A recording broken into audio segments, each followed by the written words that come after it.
Good morning everyone. আপোনালোক সকলোক study with পাৰভেজৰ এটি নতুন ক্লাছলৈ পুনৰ স্বাগতম জনাইছোঁ। বন্ধুসকল, আজিৰ ক্লাছত আমি 40টা গুৰুত্বপূৰ্ণ কুৱেশ্যন আনিছোঁ।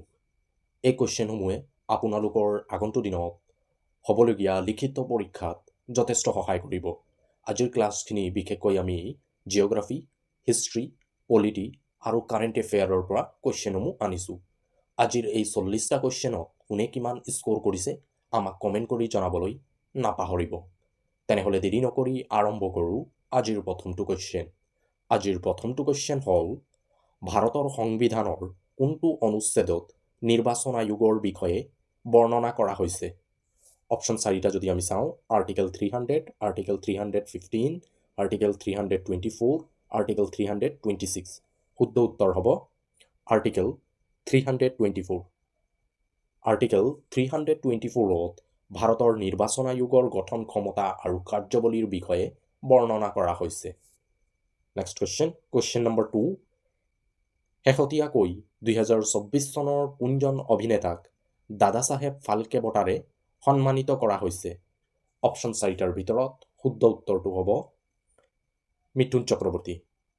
মিথুন চক্ৰৱৰ্তীক 2024 চনত দাদা চাহেব ফাল্কে বঁটাৰে সন্মানিত কৰা হৈছে। Next question number 3। কোন চনত পথৰুঘাটৰ বিদ্ৰোহ সংঘটিত হৈছিল? অপশ্যন 4টাৰ ভিতৰত উত্তৰ হ'ব 1894ত পথৰুঘাটৰ বিদ্ৰোহ হৈছিল আৰু এই বিদ্ৰোহক অসমৰ জালিৱালাবাগ বুলিও অভিহিত কৰা হয়। পৰীক্ষাত আহিব পাৰে অসমৰ কোনখন বিদ্ৰোহক জালিৱালাবাগ বুলি অভিহিত কৰা হয়? উত্তৰ হ'ব পথৰুঘাটৰ ৰণক অসমৰ জালিৱালাবাগৰ গণহত্যা বুলি অভিহিত কৰা হয়। Question number 4। শকুন্তলা ছবিখনৰ পৰিচালক কোন আছিল? Option A Bhupen Hazarika, option B Phani Sarma, option C Jahnu Barua আৰু অপশ্যন ডি বজেন বৰুৱা। শুদ্ধ উত্তৰ হ'ব ভূপেন হাজৰিকা। ভূপেন হাজৰিকা শকুন্তলা ছবিখনৰ পৰিচালক আছিল। Next question number 5। আগ্ৰা নগৰখন কোন নদীৰ পাৰত অৱস্থিত? অপশ্যন 4টাৰ ভিতৰত শুদ্ধ উত্তৰটো হ'ব যমুনা নৈৰ পাৰত আগ্ৰা চহৰখন অৱস্থিত। বন্ধুসকল, ক্লাছটো লাইক কৰি সকলোৱে আজিৰ ক্লাছৰ এটেণ্ডেঞ্চটো দিব। তাৰ বাবে সকলোক ৰিকুৱেষ্ট কৰিছোঁ ক্লাছটো লাইক কৰাৰ বাবে। Question number 6। অসম প্ৰদেশ কংগ্ৰেছ কমিটিৰ সম্পাদক কোন আছিল? প্ৰথম সম্পাদক হ'ব অপশ্যন 4টাৰ ভিতৰত উত্তৰ হ'ব নবীন চন্দ্ৰ বৰদলৈ আছিল অসম প্ৰদেশ কংগ্ৰেছ কমিটিৰ প্ৰথম সম্পাদক। Next question number 7। তলৰ কোনখন ৰাজ্য গুৱাহাটী উচ্চ ন্যায়ালয়ৰ বিচাৰ প্ৰক্ৰিয়াত অন্তৰ্গত নহয়? অপশ্যন 4টাৰ ভিতৰত শুদ্ধ উত্তৰটো হ'ব মণিপুৰ। মণিপুৰ ৰাজ্য গুৱাহাটী উচ্চ ন্যায়ালয়ৰ বিচাৰ প্ৰক্ৰিয়াত অন্তৰ্গত নহয়। বাকী তিনিখন ৰাজ্য যদি আমি চাওঁ, নাগালেণ্ড, অৰুণাচল আৰু মিজোৰাম, এই তিনিখন ৰাজ্যৰ লগতে অসম, এই তিনিখন ৰাজ্য গুৱাহাটী উচ্চ ন্যায়ালয়ৰ বিচাৰ প্ৰক্ৰিয়াত অন্তৰ্গত। Question number 8। কোনখন কবিতাৰ পৰা অসমীয়া ৰোমান্টিক যুগৰ আৰম্ভণি হৈছিল? অপশ্যন 4টাৰ ভিতৰত উত্তৰ হ'ব বনকুঁৱৰী। বনকুঁৱৰী কবিতাৰ পৰা অসমীয়া ৰোমান্টিক যুগৰ আৰম্ভণি হৈছিল আৰু এই কবিতাৰ ৰচনা কৰিছিল চন্দ্ৰকুমাৰ আগৰৱালা। পৰীক্ষাত বহুবাৰ কুৱেশ্যন আহিছে কোনখন কবিতাৰ পৰা অসমীয়া ৰোমান্টিক যুগৰ আৰম্ভণি হৈছে? শুদ্ধ উত্তৰ হ'ব বনকুঁৱৰী। Next question number 8। গৰম পানী অভয়াৰণ্য অসমৰ কোনখন জিলাত অৱস্থিত? অপশ্যন 4টাৰ ভিতৰত শুদ্ধ উত্তৰটো হ'ব কাৰ্বি আংলং জিলাত। কাৰ্বি আংলং জিলাত গৰম পানী অভয়াৰণ্য অৱস্থিত। Next question number 10। তলৰ কোনটো বংশই দিল্লীত প্ৰথম শাসন কৰিছিল? অপশ্যন এ খিলজী বংশ, অপশ্যন বি দাস বংশ, অপশ্যন চি লোদী বংশ, অপশ্যন ডি চৈয়দ বংশ। শুদ্ধ উত্তৰ হ'ব দাস বংশ। দিল্লী চালতানাতত শাসন কৰা প্ৰথমটো বংশ হ'ল দাস বংশ আৰু এই বংশৰ প্ৰতিষ্ঠা কৰিছিল কুতুবুদ্দিন আইবেকে। আৰু লোদী বংশ আছিল দিল্লী চালতানাতত শাসন কৰা একেবাৰে শেষৰটো বংশ। নেক্সট কুৱেশ্যন নম্বৰ 11, কাৰ কাৰ মাজত ইয়াণ্ডাবু সন্ধি স্বাক্ষৰিত কৰা হৈছিল? ইম্পৰ্টেণ্ট কুৱেশ্যন হয়, বহুবাৰ পৰীক্ষাত কুৱেশ্যনটো আহিছে। অপশ্যন 4টাৰ ভিতৰত উত্তৰ হ'ব ব্ৰিটিছ আৰু মানসকলৰ মাজত ইয়াণ্ডাবু সন্ধি স্বাক্ষৰ কৰা হৈছিল। বহুতে মান আৰু আহোমসকলৰ মাজত এই ইয়াণ্ডাবু সন্ধি চুক্তি হৈছিল বুলি এক্সামত অপশ্যনটো চুজ কৰি আহে। এইটো অপশ্যনটো ভুল হ'ব। ব্ৰিটিছ আৰু মানসকলৰ মাজত ইয়াণ্ডাবু সন্ধি হৈছিল আৰু এই সন্ধি 1826 হৈছিল। 1826 চনত ব্ৰিটিছ আৰু মানসকলৰ মাজত ইয়াণ্ডাবু সন্ধি হৈছিল আৰু এই সন্ধিৰ লগে লগে ব্ৰিটিছৰ আধিপত্য অসমত বিস্তাৰ হ'বলৈ আৰম্ভ হৈছিল। নেক্সট কুৱেশ্যন নম্বৰ 12, অসমীয়া ভাষাৰ উপৰিও ভাৰতৰ সংবিধানৰ 8ম অনুসূচীত উত্তৰ পূৰ্বাঞ্চলৰ কোনটো ভাষা আছে? অপশ্যন 4টাৰ ভিতৰত উত্তৰ হ'ব বড়ো ভাষা। সংবিধানৰ 8ম অনুসূচীত অসমীয়া ভাষাৰ উপৰিও বড়ো ভাষা আছে। সংবিধানৰ 8ম অনুসূচীত টোটেল 22টা ভাষা আছে আৰু এই 22টাৰ ভিতৰত অসমীয়া ভাষা আৰু বড়ো ভাষা আছে। নেক্সট কুৱেশ্যন নম্বৰ 13, দিল্লী চলো শ্লোগান কোনজন ব্যক্তিয়ে দিছিল? অপশ্যন 4টাৰ ভিতৰত উত্তৰ হ'ব সুভাষ চন্দ্ৰ বসু। সুভাষ চন্দ্ৰ বসুৱে দিল্লী চলো শ্লোগানটো দিছিল। এক্সামত বহুবাৰ এই কুৱেশ্যনটো আহিছে, দিল্লী চলো শ্লোগান তলৰ কোনজন ব্যক্তিয়ে দিছিল? শুদ্ধ উত্তৰ হ'ব Subhash Chandra Bose. Next question number 14, কোন তাৰিখে অসম আৰক্ষী দিৱস উদযাপন কৰা হয়? অপশ্যন 4টাৰ ভিতৰত শুদ্ধ উত্তৰটো হ'ব 1 অক্টোবৰ। 1 অক্টোবৰ অসম আৰক্ষী দিৱস উদযাপন কৰা হয়। বন্ধুসকল, যদি ক্লাছটো চাই ভাল পোৱা, ক্লাছটো নিজৰ বন্ধু বান্ধৱীসকলৰ মাজত শ্বেয়াৰ কৰিবলৈ নাপাহৰিবা। যিসকল তোমালোকৰ বন্ধু বান্ধৱীয়ে আছাম পুলিচ ABUBৰ প্ৰস্তুতি চলাইছে, তেওঁলোকৰ মাজত নিশ্চয় এই ক্লাছটো শ্বেয়াৰ কৰিবা, যাতে তেওঁলোকৰো প্ৰস্তুতিত অলপ সহায় কৰিব পাৰোঁ আমাৰ এই ভিডিঅ'ৰ যোগেদি। তো সকলোক ৰিকুৱেষ্ট কৰিছোঁ নিজৰ বন্ধু বান্ধৱীসকলৰ মাজত আমাৰ ক্লাছটো শ্বেয়াৰ কৰি দিয়া। কুৱেশ্যন নম্বৰ 15, কোনখন মহাদেশক দ্বীপৰ মহাদেশ বুলি কোৱা হয়? অপশ্যন 4টাৰ ভিতৰত উত্তৰ হ'ব অষ্ট্ৰেলিয়া মহাদেশক দ্বীপৰ মহাদেশ বুলি কোৱা হয়। নেক্সট কুৱেশ্যন নম্বৰ 16, উমফা পূজা কোন জনগোষ্ঠীয়ে উদযাপন কৰে? কমন কুৱেশ্যন হয়, প্ৰতিটো এক্সামত এই কুৱেশ্যনটো অহা দেখিবলৈ পোৱা গৈছে। শুদ্ধ উত্তৰটো হ'ব আহোম। আহোমসকলে উমফা পূজা উদযাপন কৰে। নেক্সট কুৱেশ্যন নম্বৰ 17, কোনে সমুদ্ৰগুপ্তক ভাৰতৰ নেপোলিয়ান আখ্যা দিছিল? অপশ্যন 4টাৰ ভিতৰত উত্তৰ হ'ব D.S. স্মিথে সমুদ্ৰগুপ্তক ভাৰতৰ নেপোলিয়ান বুলি আখ্যা দিছিল। পৰীক্ষাত বহুবাৰ কুৱেশ্যন আহে, কাক ভাৰতৰ নেপোলিয়ান বুলি জনা যায়? শুদ্ধ উত্তৰ হ'ব সমুদ্ৰগুপ্তক ভাৰতৰ নেপোলিয়ান নামেৰে জনা যায়। তোমালোকক এটা কুৱেশ্যন আজি দিছোঁ, উত্তৰটো সকলোৱে কমেণ্ট কৰিবা। যিহেতু 5-6জনে কমেণ্ট কৰে, বাকী কোনোৱে কমেণ্ট নকৰে। এই কুৱেশ্যনবোৰৰ যোগেদি তোমালোকৰ GK ৰিভিজন হ'ব। তাৰ বাবে আজিৰ কুৱেশ্যনটো হ'ল, অসমৰ কোনজন ৰজাক অসমৰ নেপোলিয়ান হিচাপে জনা যায়? সকলোৱে উত্তৰটো মোক কমেণ্ট কৰি জনাবা। কেৱল 2-3জনে জনালে নহ'ব, যিমানে আমাৰ ক্লাছটো চাইছে সকলো কৈছোঁ, উত্তৰটো আমাক কমেণ্ট কৰি জনাবা, অসমৰ নেপোলিয়ান হিচাপে কাক জনা যায়। কুৱেশ্যন নম্বৰ 18, অজন্তাৰ গুহাসমূহ ভাৰতৰ কোনখন স্থানত অৱস্থিত? Option A Uttar Pradesh, option B Maharashtra, option C Madhya Pradesh, option D Rajasthan. শুদ্ধ উত্তৰ হ'ব অপশ্যন B অৰ্থাৎ মহাৰাষ্ট্ৰ। অজন্তাৰ গুহাসমূহ মহাৰাষ্ট্ৰত অৱস্থিত। নেক্সট কুৱেশ্যন নম্বৰ 19, কোন চনত ৱৰ্ল্ড হেল্থ অৰ্গেনাইজেশ্যনৰ গঠন কৰা হৈছিল? ইম্পৰ্টেণ্ট কুৱেশ্যন হয়। শুদ্ধ উত্তৰটো হ'ব 1948 চনত ৱৰ্ল্ড হেল্থ অৰ্গেনাইজেশ্যনৰ গঠন কৰা হয়। নেক্সট কুৱেশ্যন নম্বৰ 20, তলৰ কোনজন কবিক প্ৰেমৰ ৰদালি কবি নামেৰে পৰিচিত?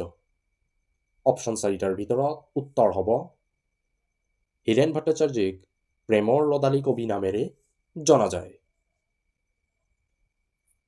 কুৱেশ্যন নম্বৰ 21, 2024 চনৰ ৰাষ্ট্ৰসংঘৰ নতুন মহাসচিব হিচাপে কাক নিযুক্তি দিয়া হৈছে? অপশ্যন 4টাৰ ভিতৰত উত্তৰ হ'ব এণ্টনিঅ' গুটেৰেছক ৰাষ্ট্ৰসংঘৰ নতুন মহাসচিব হিচাপে নিযুক্তি দিয়া হৈছে। বন্ধুসকল, বহুতে আমাক কমেণ্ট কৰি সোধে যে কাৰেণ্ট এফেয়াৰ ৰিলেটেড ক্লাছসমূহ লাগে। সেইসকলক কৈছোঁ, আমি ইতিমধ্যে আছাম পুলিচ ABUB MCQ এটা প্ৰেক্টিছ ছেট আনিছিলোঁ। তাত আমি 1ৰ পৰা 29টা ক্লাছ কৰিছোঁ। আৰু এই 29টা ক্লাছত আমি আঁচনিসমূহ, বঁটাসমূহ আৰু যি উচ্চপদস্থ বিষয়াসকলৰ নিয়োগ নিযুক্তি কাৰেণ্ট এফেয়াৰ ৰিলেটেড এই কুৱেশ্যনসমূহ আমি তাত ইতিমধ্যে আলোচনা কৰিছোঁ। কেৱল আমি আলোচনা নাই কৰা কাৰেণ্ট এফেয়াৰত স্পৰ্টছ ৰিলেটেড টপিক ওপৰত। নেক্সট ক্লাছটো যি হ'ব আমাৰ ছানডে, এই ছানডেত আমি কাৰেণ্ট এফেয়াৰ ৰিলেটেড ক্লাছ কৰিম, য'ত আমি স্পৰ্টছৰ ওপৰত কুৱেশ্যন আনিম। 2024 চনৰ পৰা 2025 চনলৈকে যিমান স্পৰ্টছ ৰিলেটেড কাৰেণ্ট এফেয়াৰত গুৰুত্বপূৰ্ণ কুৱেশ্যন আছে, এই সকলো কুৱেশ্যন আমি এটা ক্লাছত আনিব চেষ্টা কৰিম। যদি এটা নহয় 2টা ক্লাছ হ'ব। তো সকলো কৈছোঁ, ছানডে ক্লাছটো মিছ নকৰিব। ইয়াৰ উপৰিও বহুতে আমাক কমেণ্ট কৰে যে ক্লাছখিনি ৰেগুলাৰ কৰক বুলি। আমাৰ ক্লাছখিনি ৰেগুলাৰে হয়। আমাৰ ক্লাছ প্ৰতিদিন ৰাতিপুৱা 9:30ত আমাৰ ক্লাছ আহে। যদি কোনোবা কাৰণত 9:30ত আমাৰ ক্লাছটো নাহে, তো ৰাতি আমাৰ ক্লাছটো 6 বজাত আহি যায়। তো সকলোক ৰিকুৱেষ্ট কৰিছোঁ, আমাৰ ক্লাছখিনি মিছ নকৰিব। এতিয়া বৰ্তমান আমি MCQ প্ৰেক্টিছ ছেট আনিছোঁ, লগতে কাৰেণ্ট এফেয়াৰৰো আমি কুৱেশ্যন আনিব চেষ্টা কৰিম। কুৱেশ্যন নম্বৰ 22, কোনজন আহোম স্বৰ্গদেউৰ দিনত প্ৰথমবাৰ আহোম আৰু কমতা ৰাজ্যৰ মাজত যুদ্ধ হৈছিল? অপশ্যন 4টাৰ ভিতৰত শুদ্ধ উত্তৰটো হ'ব চুকাফাৰ ৰাজত্বকালত প্ৰথমবাৰ আহোম আৰু কমতা ৰাজ্যৰ মাজত যুদ্ধ হৈছিল। নেক্সট কুৱেশ্যন নম্বৰ 23, ভগদত্তৰ আন কি নামেৰে জনা যায়? অপশ্যন 4টাৰ ভিতৰত উত্তৰ হ'ব শৈলালয়া নামেৰে ভগদত্তক জনা যায়। আৰু তেওঁ কোন বংশৰ ৰজা আছিল? তেওঁ আছিল ভৌম বংশৰ ৰজা। কুৱেশ্যন নম্বৰ 24, জোনবিল মেলা অসমৰ কোনখন স্থানত অনুষ্ঠিত হয়? Option A Sonitpur, option B Morigaon, option C Lakhimpur, option D Majuli. শুদ্ধ উত্তৰ হ'ব মৰিগাঁও। মৰিগাঁৱত জোনবিল মেলা আয়োজন কৰা হয়। আৰু এই মেলা আয়োজন কোনে কৰে? তিৱা সম্প্ৰদায়ৰ জনসাধাৰণে জোনবিল মেলাৰ আয়োজন কৰে। কুৱেশ্যন নম্বৰ 25, জৈন ধৰ্মৰ 23 সংখ্যক তীৰ্থাংকৰ গৰাকী কোন আছিল? বহুবাৰ এক্সামত কুৱেশ্যন আহিছে 24 সংখ্যক তীৰ্থাংকৰ কোন হয়? যিহেতু সকলোৱে জানে মহাবীৰ জৈন হ'ল জৈন ধৰ্মৰ 24 সংখ্যক তীৰ্থাংকৰ। বিগত সময়ছোৱাত 23 সংখ্যক তীৰ্থাংকৰৰো কুৱেশ্যন অহা দেখিবলৈ পোৱা গৈছে। তাৰ বাবে এই কুৱেশ্যনটো আমি আনিছোঁ। অপশ্যন 4টাৰ ভিতৰত উত্তৰ হ'ব পাৰ্শ্বনাথ আছিল জৈন ধৰ্মৰ 23 সংখ্যক তীৰ্থাংকৰ, আৰু 24 সংখ্যক তীৰ্থাংকৰ আছিল মহাবীৰ জৈন। প্ৰথমজন তীৰ্থাংকৰ আছিল ঋষভদেৱ, ঋষভনাথ নাইবা আদিনাথ। তিনিটাৰ পৰা এটা তেওঁৰ নাম হয়। অপশ্যনত এই তিনিটাৰ পৰা এটা নাম তেওঁৰ অপশ্যনত দিয়া থাকিব এক্সামত। পুনৰ এবাৰ ৰিপিট কৰি গৈছোঁ, 23 সংখ্যক তীৰ্থাংকৰ আছিল পাৰশনাথ, 24 সংখ্যক মহাবীৰ জৈন, আৰু প্ৰথম আছিল ঋষভদেৱ নাইবা আদিনাথ বা ঋষভনাথ। নেক্সট কুৱেশ্যন নম্বৰ 26, উচ্চতম ন্যায়ালয়ৰ মুখ্য ন্যায়াধীশে কিমান সময়লৈকে নিজৰ পদত অধিষ্ঠিত হৈ থাকে? ইম্পৰ্টেণ্ট কুৱেশ্যন হয়, বহুবাৰ পৰীক্ষাত এইটো কুৱেশ্যন আহিছে, আৰু ইমানবাৰে আমি ৰিপিট কৰিছোঁ কুৱেশ্যন। এইটো কুৱেশ্যন সকলোৱে পাৰিব লাগে।